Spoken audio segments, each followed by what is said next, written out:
रोशनदान की सलाखों की परछाई को अपने व्यक्तित्व पर महसूस करती हुई उस लड़की का चेहरा धीरे धीरे साफ नजर आने लगता है। वो चेहरा रोशनी का ही था।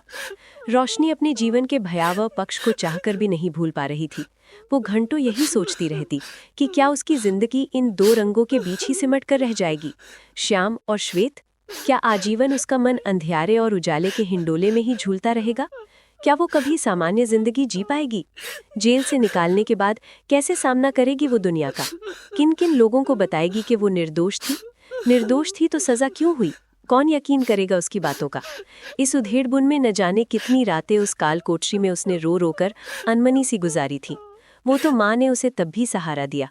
जब भी मिलने आती कहती, बेटा ये परीक्षा की घड़ी है, भगवान ने हमें मुसीबत में डाला है, वही कोई रास्ता भी दिखाएगा। माँ कुछ किताबें दे जाती है, इन्हें पढ़ लेना रोशनी, तुझे संबल मिलेगा।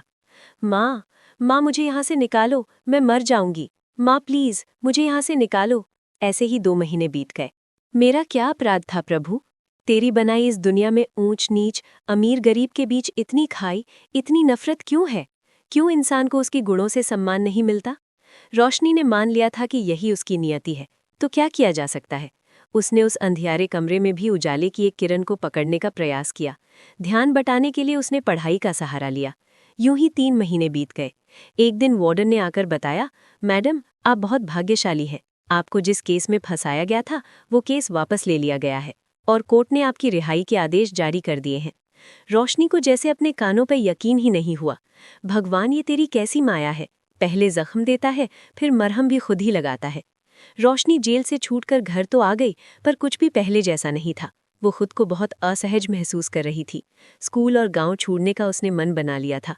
सरकारी नौकरी से इस्तीफा देना उसके लिए आसान नहीं था। गांव वालों, स्कूल के बच्चों के बेतुके सवालों का जवाब देने की हिम्मत अब उसमें नहीं थी। इन भयानक सपनों से उसे कहाँ मुक्ति मिलने वाली थी? नदी का दृश्य फिर उभर आता है। नाव पर अमन बैठा हुआ दिखता है और वो जोर जोर से रो रहा और कह रहा है, मुझे माफ कर दो रोशनी, मुझे माफ कर दो। और फिर हमेशा की तरह धीरे धीरे नाव नदी में डूबती हुई नजर आती है।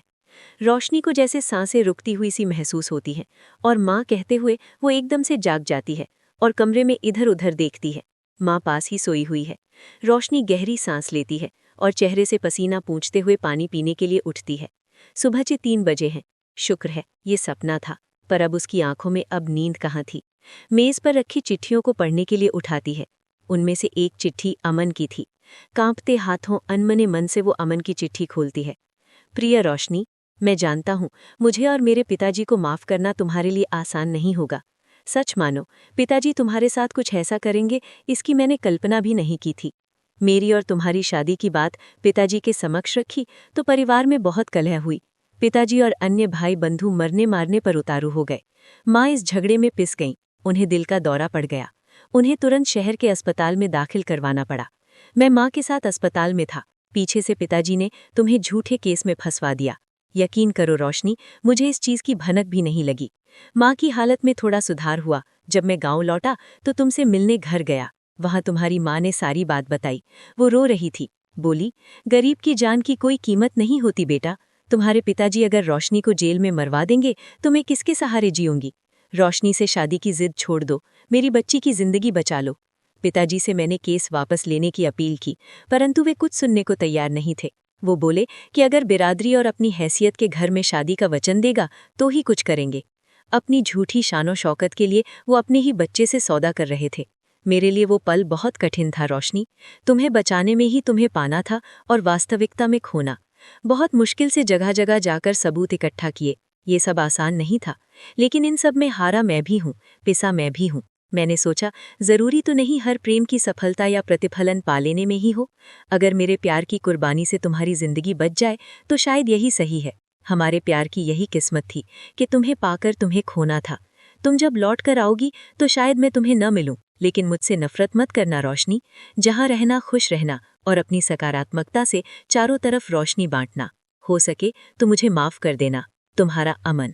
रोशनी की आंखों से आंसू झर रहे थे, जिनमें अमन के लिए हृदय में व्याप्त नफरत भी धीरे धीरे बह गई।